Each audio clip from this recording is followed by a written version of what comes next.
Avant la Révolution française, il n'y avait qu'une personne qui décidait pour le peuple. C'était le roi. Depuis, ça a bien changé. C'est le peuple qui est souverain. Le peuple, c'est la somme de tous les citoyens et de tous les citoyens qui vont s'exprimer par l'intermédiaire du vote. Voilà pourquoi ça a tant d'importance de voter, parce que c'est exprimer cette parcelle de souveraineté dont l'ensemble forme le peuple.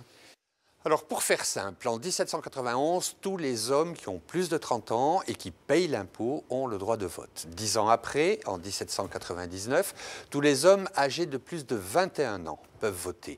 Et après des hauts et des bas, il a fallu attendre 1848 pour que le suffrage universel soit définitivement adopté et ne soit plus remis en cause, avec depuis de nombreuses avancées.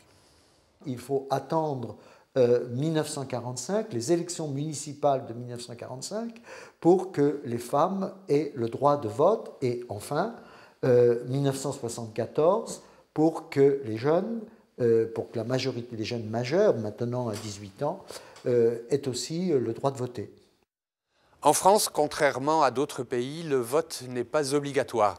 Mais c'est sûrement, loin devant le tri sélectif ou les économies d'énergie, l'acte citoyen le plus important.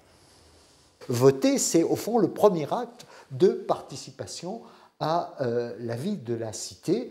Et ensuite, moi je suis convaincu que si l'on n'est pas allé voter, eh bien ensuite on n'a plus le droit de rien dire, hein, au fond, sur la vie politique, je crois, sur ce qui se passe dans notre cité.